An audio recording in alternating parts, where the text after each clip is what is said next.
Hello and a warm welcome to The Point. Congress faced its worst electoral performance in 2014 elections, and post 16th May, there has been a phase of finger-pointing, blame game, bringing Priyanka Gandhi at the helm of affairs. But not many people are talking about the ways and means of reviving the grand old party. Congress MP from Thiruvananthapuram, Dr. Shashi Tharoor, submitted recently an 8-point rescue agenda to the Congress. And he also spoke about the inclusive outreach of the Narendra Modi government. But he, from his own party men, came under fire. Joining me now is Dr. Shashi Tharoor himself on To The Point. Welcome, sir. Good to be with you, Neela.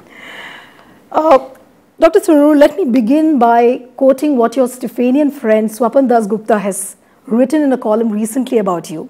And he said that you are one of the most distinguished survivors of the May 16th massacre of the Congress party.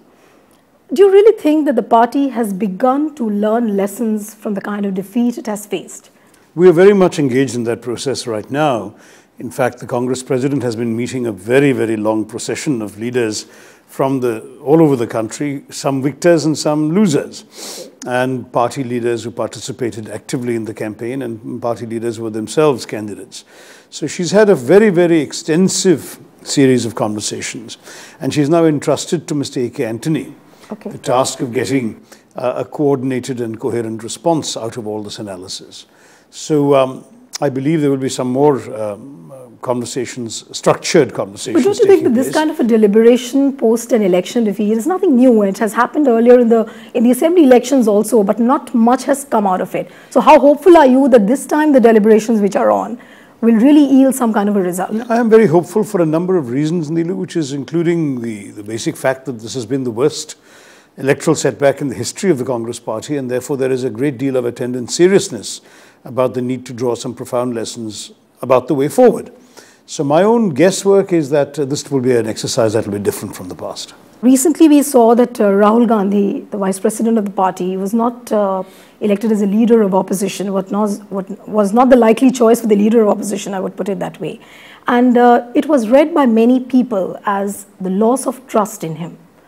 How do you see, or how do you really read this? That's a completely mistaken reading. It was he who chose not to put his own name forward, in the sense that had he expressed a willingness to take on that task, it would have been his, no question about it. No, but then the message sent out would have been different had he been at the helm of affairs. Don't you think that the message sent out by the party would have been different? No, I agree with that. I mean, I was personally of the view that the Congress president herself could have taken that on, or if not, that it might be the Congress vice president. But in the end, we've got a very senior, experienced, veteran leader who has conducted himself very effectively in the first debate in Parliament on the motion of thanks on the President's address. So I don't think we need to feel a great deal of either anxiety or negativeness about the way it's turned out. You're talking about Mallikarjun Kharge. He himself was at a loss of words, you know, when people started asking him that, were you expecting your name for the leader of opposition? He was at a loss of words. He didn't know how to react and how to react. So don't you think that he was also not prepared to get this kind of a situation? Well, does it really matter? Because he certainly seems to have done extremely well in his first few days in that job. I think most people would agree that his riposte to the BJP's introduction of the motion of thanks and his highly effective evocation of the Pandav-Kaurav analogy has really raised his stock in many ways in the eyes of many people. I mean, people realize that this is not somebody they should take lightly. But Rahul Gandhi heading the campaign committee, heading the campaign, don't you think that he was a natural choice for the leader of the opposition? People, I mean, I'm sure the cadres would have also expected the same thing. Well, certainly many of us would have applauded it had he chosen to take that on, but I think we have to respect his right to say that he feels he'll be more useful in another role. Let's also face it, I mean, this is a 5-year stint in opposition, and what the future holds for Rahul himself, I think, will be in a better position to judge with the passage of time. But why is there a perception that Rahul looks like a reluctant leader, even the kind of defeat which we have seen post 16th? I find that it's a very unfair charge, because nobody who's reluctant would work as hard as that to get the party the attention and support of the masses. So what I'm given to understand is that you will say that Congress is not in a denial mode at the moment. No. Look, we acknowledge a few things have gone wrong. We acknowledge that there has been a significant defeat. We acknowledge that the defeat has brought us to numbers lower than even our worst enemies would have predicted for us. And we acknowledge, therefore, that the task of rebuilding is a very serious one. But at the same time, we recognize that even though we only got 44 seats, we got them all over the country. From the northeast to the southwest of India, there's Congress representation. We know that we are a national party with a national footprint. We're still in power in 13 states. We have a certain credibility as a natural party of governance in India, and we want to build on that credibility, and I believe we can do so. But you have another 5 years to yourself, and you have won your election from Kerala, which is still considered to be a bedrock of political sustenance for Congress, as far as that goes. Are you hopeful as an MP that you will be able to replicate the Kerala model of politics across the states where Congress is almost moribund, it is decimated? It's very nice that you spoke of the Kerala model of politics, because having come into politics, I think one of my best educations was doing it in Kerala, where the party has a very effective structure.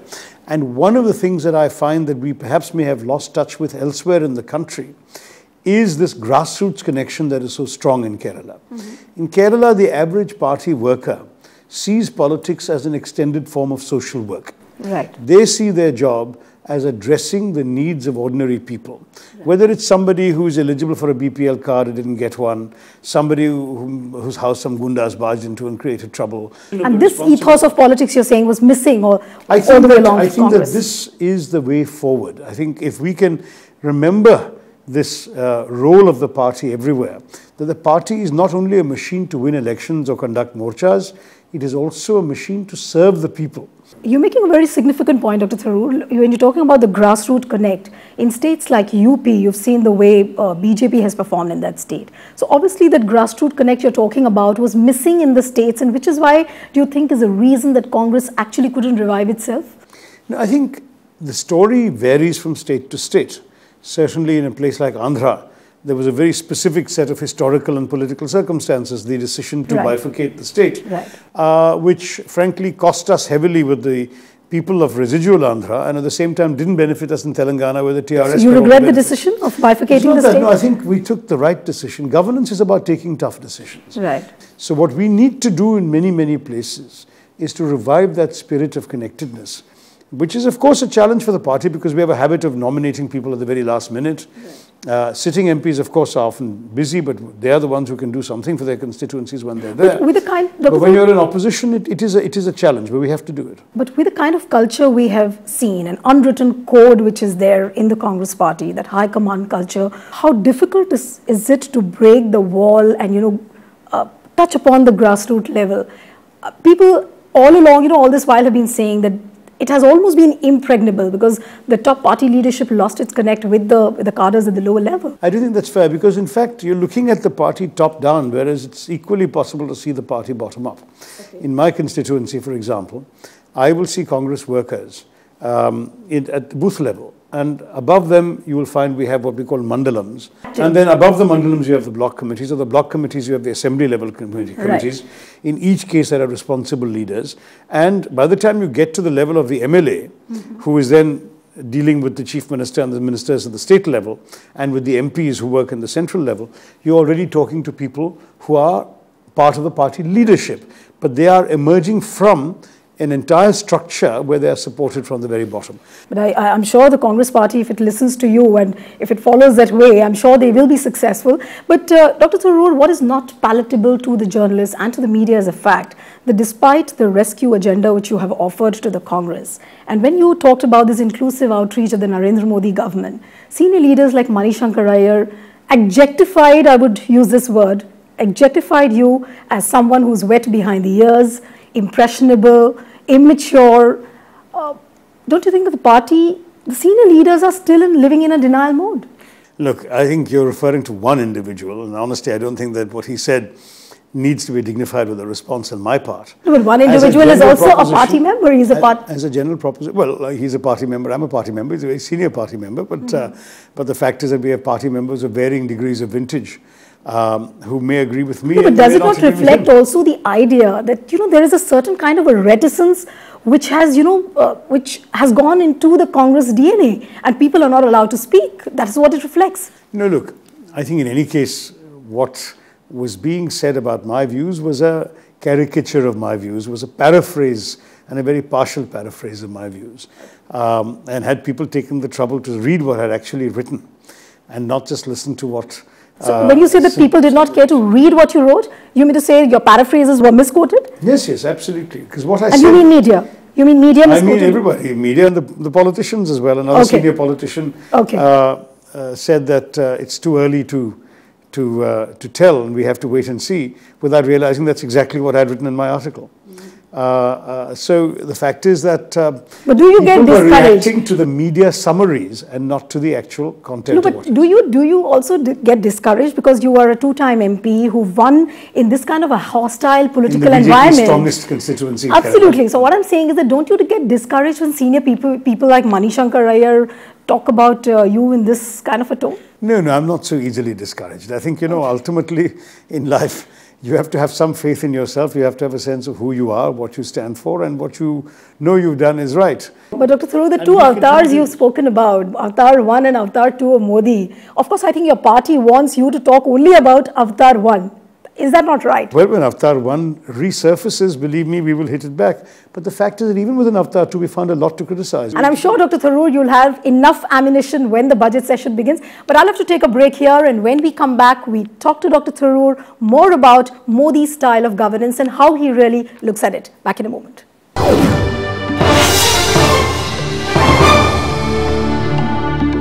Welcome back. You're watching To The Point with Congress leader Dr. Shashi Tharoor.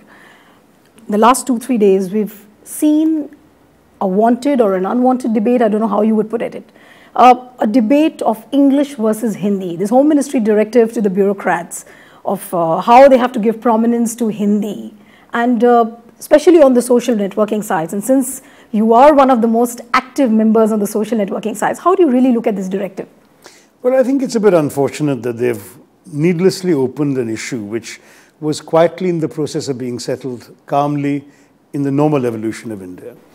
See, Hindi as a language is gaining in popularity thanks to forces that have nothing to do with the government of India or the BJP. Yeah. Bollywood cinema is one of the most significant ways in which a certain level of familiarity with the Hindi language, Hindi vocabulary, Hindi expressions, popularly used, have spread throughout the country because everyone likes to watch Hindi movies. Now, the government should have just quietly kept back and said, with time, more and more Indians will be comfortable with at least a basic level of Hindi. But the moment you start imposing it in this manner, you get the hackles up of those people who, unlike most of the BJP MPs, have not had the advantage of being born in a Hindi-speaking environment or a Hindi-speaking home. And people who have grown up in mother tongues like Tamil, Bengali, Malayalam, Kannada, Telugu, and many of the other languages of our country, do not have a natural affinity to Hindi, whereas perhaps people who speak Gujarati or Punjabi might find Hindi a little easier to learn. But Dr. Tharoor, the kind of anti-Hindi agitations which we saw in 1960s, which Karunanidhi is also talking about. Then we saw 2 days ago Mr. P. Chidambaram warning BJP of a backlash. Do you really not feel that Modi is trying to, trying to impose his presence on the political culture and sort of trying to bring an imprint onto the political culture of the capital? Look, he's welcome to do that. And I personally have no problem with his speaking English. I beg your pardon, his speaking Hindi to international leaders, and his speech in Bhutan's parliament, his speeches in parliament in India, etc. Because it is an Indian language, and many countries have leaders who speak their own mother tongues and are heard through translators. Right. He has enough English that when he's sitting one-on-one with somebody, he can be able to have an informal conversation. I hope he does that too. But for him to use Hindi for formal purposes is perfectly acceptable. You've been a part of UN, but have you seen, you've been a part of UN, have you seen leaders and state heads imposing this kind of a regime onto the bureaucracy? So that's the frustration. You see, you'll be depriving yourself of the capable services of many bureaucrats who are not so comfortable in Hindi. Right. There are many, many outstanding bureaucrats from parts of the country where Hindi is not fluent, who also have been educated in English and who make a valuable contribution to the country in English. If you're suddenly being told that the yardstick of your usefulness to the nation is your ability to write a note on a file in Hindi, then you might be depriving the nation of the services of some of our best and brightest, and I think that's most unfortunate. I want to come back to the point you were making about Mr. Modi's putting a certain point of view forward. All I'm stressing is he's entitled to do what he wants to do, and he's certainly entitled to use Hindi as much as he wants to use it. But he must recognize that he has a duty to reach out to people and encourage them to feel proud of their own languages too. You know, some of the resistance to Hindi actually has been melting across the south. Yeah. I'll give you a very good example of Tamil Nadu. No, but MDMK leader Vaiko, even he said that Modi is trying to provoke a sleeping tiger. Would you really agree? I mean, the tiger is not only asleep. It was basically getting comatose. In fact, in Tamil Nadu, there was an increasing public demand for allowing Hindi to be taught. So are you expecting any kind of a backlash if Modi... I think there was a great risk of a backlash. You had the two major parties in Tamil Nadu already lashing back. Now you had the BJP hastily clarifying that the circular was only meant for Hindi-speaking states. But if a ministry in Delhi tweets in Hindi, how is somebody in Tamil Nadu or Kerala going to understand their message? So I think it's very important. Let them tweet in Hindi, but let them also tweet in English. Ideally, let them also tweet in Tamil or Telugu or Malayalam. Why not? But Dr. Tharoor, many are saying that, Modi is also trying to send a message to the bureaucracy, that he's trying to change the work culture. There were news reports saying that, he's trying to get a list of all the Delhi Golf Club hobbing babus. And now there is a murmur in the corridors of power. Obviously, people are not talking openly about it, but the murmurs are that, the babus, the senior bureaucrats, they are riffling through the pages of Hindi dictionary just because. So will he be able to try and change the work culture as well? Well, look, again, as I said, there will be babus, as you call them, who simply cannot do it. I mean, there are people who have not grown up speaking Hindi at home, who have studied in English, who have worked in the government of India in English, who have now reached senior responsible positions. You cannot expect them tomorrow. This debate, not many people are very clear. Many are saying that this was needless at this point in time. Exactly. Modi was supposed to focus only on governance. I'll change my course now of the conversation with you. Coming to the way NDA is talking about the removal of UPA governors. And you have also written much about the kind of reforms which can be brought about as far as the governorship is concerned, depoliticizing them, elections for the post of the governor. Do you think that the kind of reforms which Modi is actually talking about, would he be interested in talking about reforms as far as the governorships are concerned? See, right now it looks like they simply want to do what has happened in the past, that is replace some other government's appointees with their own appointees. It's jobs for the boys. It's the usual political... it's like a political trend. Well, it's there's this tradition called the spoils system in America. And that's what's being tried here. That the spoils of winning the election should be distributed to your own people and not retained by people who belong to somebody else's political allegiance. So I don't think that one can in any way dignify this as reform. This is purely about swapping one set of people for another. But we should take the opportunity to ask some fairly serious questions about governorships. First of all, why do we need governors at all? There's some serious question. This is in many ways a relic of the system the British had saddled us with. It seemed to have some sense in the era when central government was stronger. There was a lot of president's rule being imposed. The governor had executive responsibilities. Today, for the most part, the governor performs very few substantive functions, mainly ceremonial ones. But Dr. Tharoor, what I wanted to ask you was, you've been in the cabinet during the UPA tenure. And with the way the political appointees are removed, and even the UPA government did that with the NDA governors, and there were a whole lot of debate in the parliament, you also know about it, the way it happened in 2004. So removing the political appointees of the erstwhile government, does it really help to ensure the governmental system in place, as what Venkaiah Naidu said, that, allow us to work within our system? That's what he said. But our country actually has a system where that's not necessary. In other words, just as the president was elected under the UPA dispensation and is now president of India with the BJP government, if tomorrow the BJP government puts in his mouth in the president's address policies which are the opposite of what he believes in, he is still obliged to read those policies out. That is the system. Unless he wants to resign voluntarily, he has to be the voice of the government of India as elected by the people. The same rule should apply to governors. So it doesn't matter if they came from a different political background. If they are uncomfortable carrying out the policies of the newly elected government, they should resign. As long as they don't resign, they should be allowed to continue, provided they follow the instructions of the government. But the question is that how will the government find those, quote-unquote, the compelling reasons to remove the governor?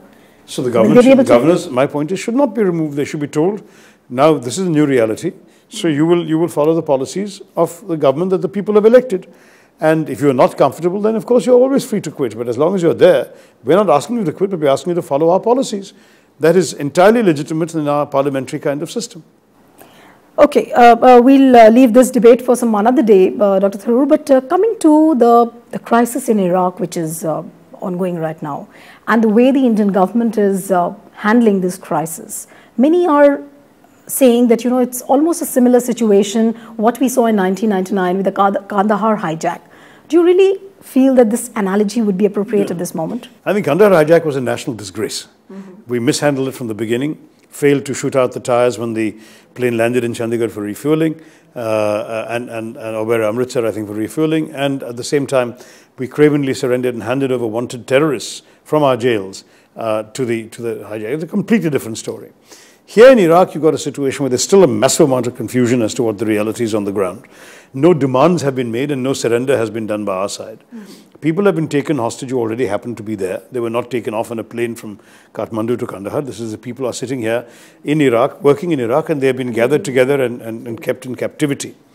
And at the same time, it would seem that all the captives want of them, they don't seem to be particularly, as far as we are aware, ill-treated or anything, is that their presence becomes an insurance against future bombing or whatever. No, but even the, I mean... Now, in these circumstances, we certainly have a responsibility as a government to get them out. I mean, any government of India, in my view, has a moral and political responsibility for the safety and security and well-being of Indians in distress anywhere, including abroad. But we also have very, very restricted ability to do anything like what the critics are suggesting. You can't just paratroop in people into a foreign country where you have no base, you have no logistical support, you have no trucks.